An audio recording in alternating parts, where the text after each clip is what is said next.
سے جاتا ہے سمندر میں اور یہ پانی کا چکر کمپلیٹ ہوتا ہے۔ پہلے لوگ کو 16ویں صدی کے پہلے اس کا علم نہیں تھا۔ 7 صدی قبل مسیح تھیلز آف ملیٹس نے کہا تھا یہ بارش کیسے آتی تھی؟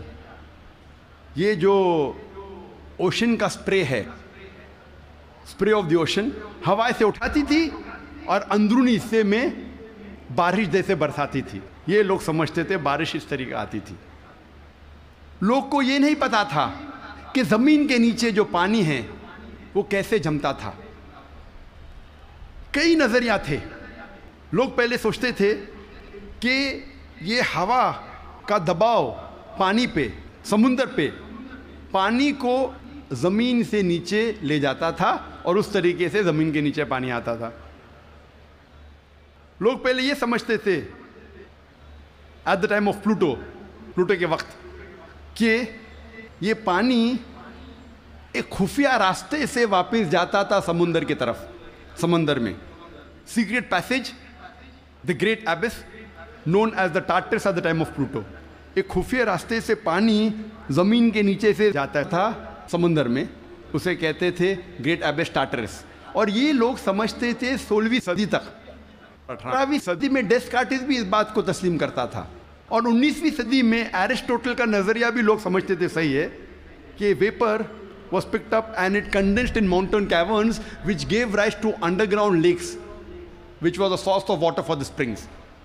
یہ پانی کی بھاپ پہاڑ میں جم جاتی تھی اور پھر زمین کے نیچے بنتے تھے تالاب جو سپرنگز کو پانی دیتے تھے۔ یہ تالاب، انڈر گراؤنڈ تالاب جو ہے، سپرنگز کو پانی دیتے تھے۔ آج ہم جانتے ہیں یہ جو زمین کے نیچے پانی ہے، یہ اصل میں جب بارش کا پانی گرتا ہے زمین پہ جو کریکس ہوتے ہیں اور سورسز کے ذریعے، کریکس کے ذریعے یہ پانی نیچے جاتا ہے۔ قرآن مجید میں اس کا ذکر ہے سورہ الزمر میں، سورہ نمبر 39 آیت نمبر 21 میں۔ اللہ سبحانہ و تعالیٰ آسمان سے پانی برساتا ہے اور زمین میں جس میں کریکس ہے اس کے ذریعے زمین میں پانی دیتا ہے، اور جو بوئی ہوئی زمین ہے وہ رنگ برنگی ہو جاتی ہے۔ It brings various colours of sun field. اللہ تعالیٰ فرماتے ہیں سورہ روم میں، سورہ نمبر 30 آیت نمبر 24 میں کہ اللہ سبحانہ و تعالیٰ آسمان سے بارش برساتا ہے اور مری ہوئی زمین میں جان ڈالتا ہے۔ اللہ تعالیٰ فرماتے ہیں سورہ مومنون میں، سورہ نمبر 23 آیت نمبر 18 میں کہ اللہ سبحانہ و تعالیٰ پانی آسمان سے برساتے ہیں اور اس پانی کو جما سکتے ہیں اور اس پانی کو بہا سکتے بھی ہے، بہانے پہ قادر ہے۔ اللہ can store the water as well as drain it۔ قرآن میں ذکر آتا ہے سورہ طارق میں، سورہ نمبر 86 چیپٹر 86 آیت نمبر 11 میں، وَالسَّمَاءِ ذَاتِ الرَّجْ، that heaven which returns، وہ آسمان جو واپس دیتا ہے۔ ایک معنی وَالسَّمَاءِ ذَاتِ الرَّجْ کی ہے کہ جو ڈینجرس ریز ہے، ultraviolet rays, X rays, جو زمین پہ آنے کے پہلے آسمان اسے واپس پھینک دیتا ہے اس طرف۔ اس کے علاوہ یہ جو پانی کا بھاپ ہے، واٹر ویپرائز ہوتا ہے، بادل میں بنتا ہے اور پھر سے یہ آسمان اس پانی کو زمین پہ برساتا ہے۔ وَالسَّمَاءِ ذَاتِ الرَّجْ۔ اللہ تعالیٰ فرماتے ہیں سورہ الحجر میں، سورہ نمبر 15 آیت نمبر 22 میں، وی کاز فیکنڈیٹنگ ونڈز، ہم ہوا کے ذریعے بادل کو بھوجل کرتے ہیں۔ عربی لفظ لواقی، لقا سے آتا ہے، جس کا معنی ہے ٹو امپریگنیٹ، ٹو فیکنڈیٹ، برآور کرنا، بوجھل کرنا۔ ہوا بادل کو پولن گرینز کے ذریعے بوجھل کرتی ہے، اٹ امپریگنیٹس دا کلاؤڈ۔ اور دوسری وجہ ہے کہ بادل جب آپس میں ملتے ہیں دے کنڈینس، اس کے بعد پانی برستا ہے۔ قرآن میں اللہ تعالیٰ فرماتے ہیں سورہ نور میں، سورہ نمبر 24 آیت نمبر 43 میں، 43 میں، اللہ سبحانہ و تعالیٰ ہوا کے ذریعے بادل کو چلاتے ہیں، لے جاتے ہیں، جینٹلی پشز دا کلاؤڈس۔ پھر یہ بادل آپس میں جڑتے ہیں، بڑے ہو جاتے ہیں، اس کے بعد پانی بادل سے برستا ہے۔ اللہ تعالیٰ فرماتے ہیں سورہ روم میں سورہ نمبر 30 آیت نمبر 48 میں، اللہ سبحانہ و تعالیٰ ہوا کے ذریعے بادل کو ہلاتے ہیں اور لے جاتے ہیں اندرونی حصے میں، اس کے بعد بادل کو چھوٹے چھوٹے حصے میں تقسیم کرتے ہیں، اس کے بعد پانی بادل سے برستا ہے۔ قرآن مجید میں پانی کے چکر کے بارے میں گہرائی سے ذکر ہے، تفصیل سے ذکر ہے کئی جگہ۔ سورہ اعراف میں سورہ نمبر 7 آیت نمبر 57 میں، سورہ رعد سورہ نمبر 13 آیت نمبر 17 میں، سورہ فرقان سورہ نمبر 25 آیت نمبر 48 اور 49 میں، سورہ فاطر سورہ نمبر 35 آیت نمبر 9 میں، سورہ یاسین سورہ نمبر 36 آیت نمبر 34 میں، سورہ جاسیہ سورہ نمبر 45 آیت نمبر 5 میں، سورہ قوف سورہ نمبر 50 آیت نمبر 9 اور 10 میں، سورہ واقعہ سورہ نمبر 56 آیت نمبر 68 to 70، سورہ ملک سورہ نمبر 67 آیت نمبر 30، سورہ طارق سورہ نمبر 86 آیت نمبر 11۔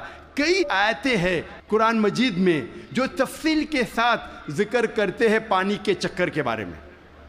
صرف پانی کے چکر کے بارے میں اگر ذکر کرے گھنٹوں تک تقریر دے سکتے ہیں، صرف قرآن مجید میں پانی کے چکر کا ذکر۔ اب ہم تذکرہ کریں گے ارضیات کے بارے میں، جیولوجی۔ آج ماہرین ارضیات جیولوجسٹ یہ کہتے ہیں کہ زمین کا ریڈیس نصف قطر، ریڈیس اردو میں کہتے ہیں نصف قطر، وہ تقریباً 3750 میل ہے، اور جو اندرونی حصہ ہے زمین کا وہ سیال ہے، لیکوڈ ہے، ہاٹ لیکوڈ، گرم سیال، اور اس میں کوئی جاندار چیز جی نہیں سکتی۔ لیکن اوپر کا حصہ ہے وہ سالڈ ہے، وہ ٹھوس ہے، اور اوپر جو سپرفیشل ارتھ کرسٹ ہے،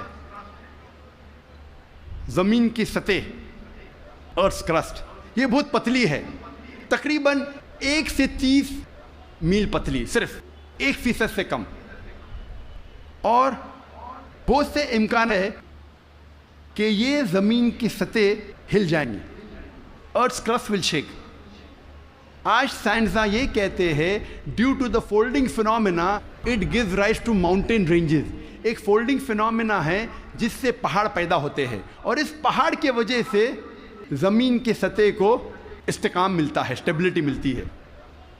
قرآن مجید میں اللہ تعالیٰ فرماتے ہیں سورہ نبا میں سورہ نمبر 78 آیت نمبر 6 اور 7 میں،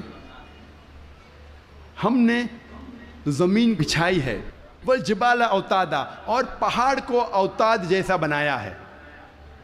اوتاد عربی میں کہتے ہیں کھوٹے کو، ٹینٹ پیگز، سٹیکس میں کھو، اور ہم جانتے ہیں جب ٹینٹ پیگ کو زمین میں ہم ڈالتے ہیں، جب کھوٹے کو زمین میں ڈالتے ہیں تو اکثر حصہ زمین کے نیچے گڑ جاتا ہے، اوپری حصہ بہت کم رہتا ہے،